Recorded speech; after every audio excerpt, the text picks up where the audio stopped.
Claudio Monteverdi, musician mini bio by Adilene Bonilla Guerrero.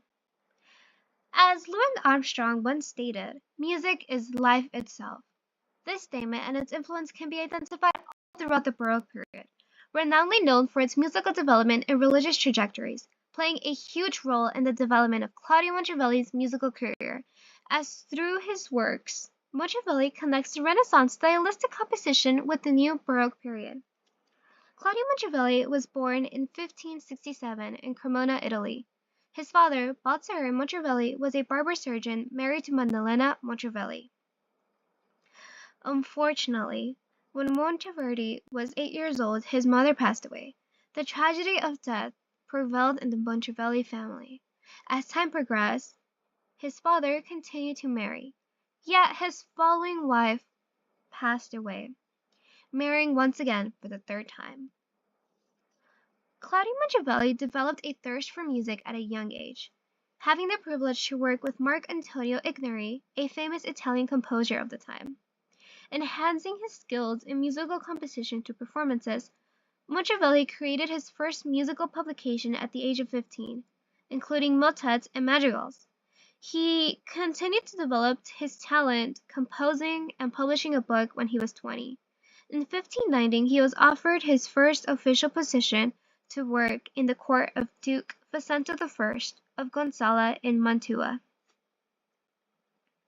where he was a devoted viola player.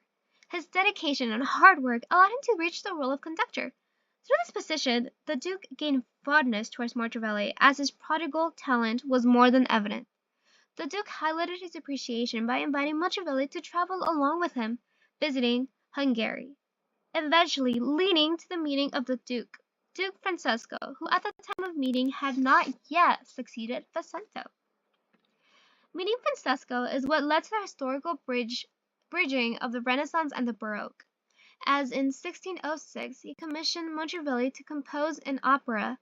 This revolutionary opera was to be derived from a work written by Alexander Strigio. Prior to this opera, Monteverdi commonly utilized polyphonic textures.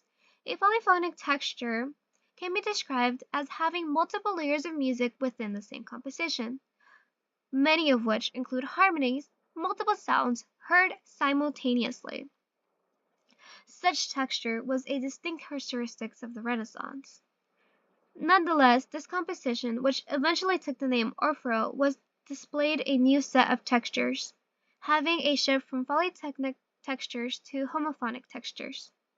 La Favora de Orfeo, also known as Orfeo, is modernly known as one of the first real operas to gain recognition, having a set of 40 different instruments, ensuring a vivid performance.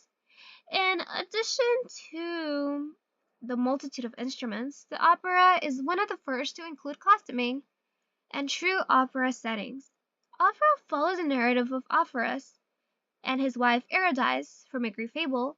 Orpheus is met by the messenger who details the story behind Eurydice's death, explaining how her life came to an end as she was evading the pursuit of men. This sets in motion the plot as Orpheus is set on finding his wife in the underworld, keen on bringing his beloved back to life.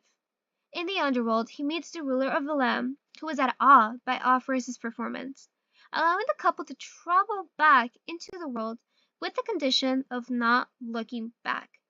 Despite disagreement, Orpheus looks back on their way up, thus condemning Eurydice to a life in the underworld. As he returns back to the alive world, Orpheus is met by a multitude of women who want to end his life as his advances were rejected. The following provides an excerpt of this opera.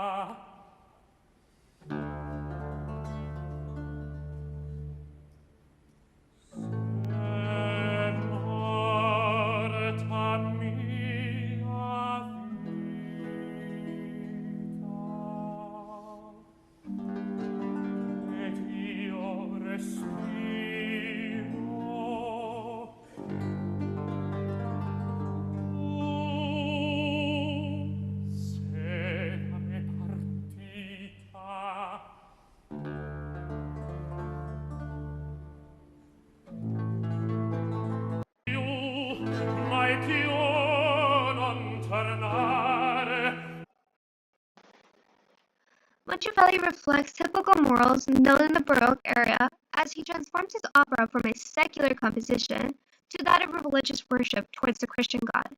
As mentioned previously, the Baroque took religion into a high esteem, incorporating its beliefs within the artwork and musical composition of the time. To prevent religious backlash, Monteverdi constructed a new plot device for the characters to follow, including God as the one who reunites the two lovebirds, eventually leading to the ascension into heaven. The popularity of his operas and madrigals led him to the position of maestro, working in San Marco in 1613, where he worked for the rest of his life, unfortunately passing away November 29, 1643. As demonstrated, Claudio Monteverdi was an outstanding composer, uniting two different eras, creating a transition for all those who came.